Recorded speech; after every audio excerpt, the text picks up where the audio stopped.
Now to Diane Sawyer's exclusive interview with Amanda Knox. Yes, the young American woman at the center of an Italian murder mystery that became a global sensation, convicted in the 2007 murder of her roommate. Amanda spent 4 years in an Italian prison before an appeals court set her free. Today, she releases her memoir, Waiting to be Heard. And our good friend Diane, always good to see you. Great to see you in the morning. We have been waiting to hear from her. You spent a lot of time with Amanda. What were your impressions? You know, you and I have been talking. There are some interviews you want to make sure every single person watching gets to look at her face, look in her eyes, and make up their own mind about her. Because, as you said, she was in prison 1,400 nights.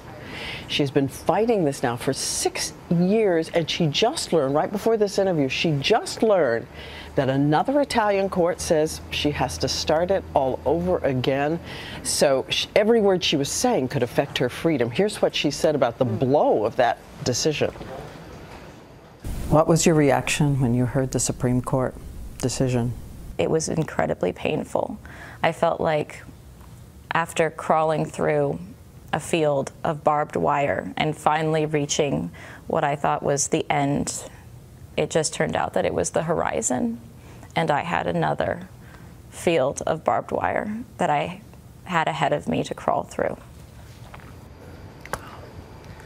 She came back October of 2011, and there was welcome home signs, and people were very, very excited about her return, a lot of support, but there are still a lot of people raising eyebrows and saying so many things. Does she know all the things that are being said about her? Oh, yes, she knows the things that are being said. And, you know, there was some behavior people had questioned, and we're going to be exploring tonight answers. Strange behavior, is that evidence of guilt of a murder? And what about the prosecutors who've been pursuing her so long? And the whole time we are talking, I just want to say this, we are thinking about Meredith Kircher's family, and she is the young woman who died that night in that savage murder.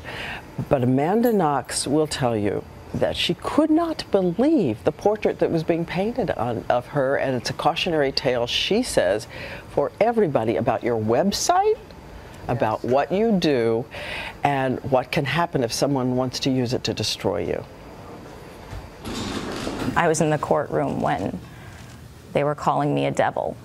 I mean, it's one thing to be called certain things in the media, and then it's another thing to be sitting in a courtroom fighting for your life while people are calling you a devil. For all intents and purposes, I was a murderer, whether I was or not. And I had to live with the idea that that would be my life. You know, just weeks ago we said the Supreme Court, and you alluded to this earlier, she realizes that everything she says to you is going to be scrutinized. That's right. And as you'll see tonight, at times she's guarded, she's careful, at times she's open and free, at times she's in tears.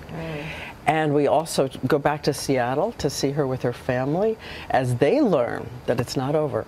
It's not over. All right, Diane, it is not over because I'm going to stay up past my bedtime tonight. Thanks, Diane. You can see email me as always, right? You can see all of Diane's interview tonight on Murder Mystery. Amanda Knox Speaks, a Diane Sawyer exclusive, airing tonight at 10/9 Central. And Amanda Knox will join us live tomorrow morning right here in Times Square.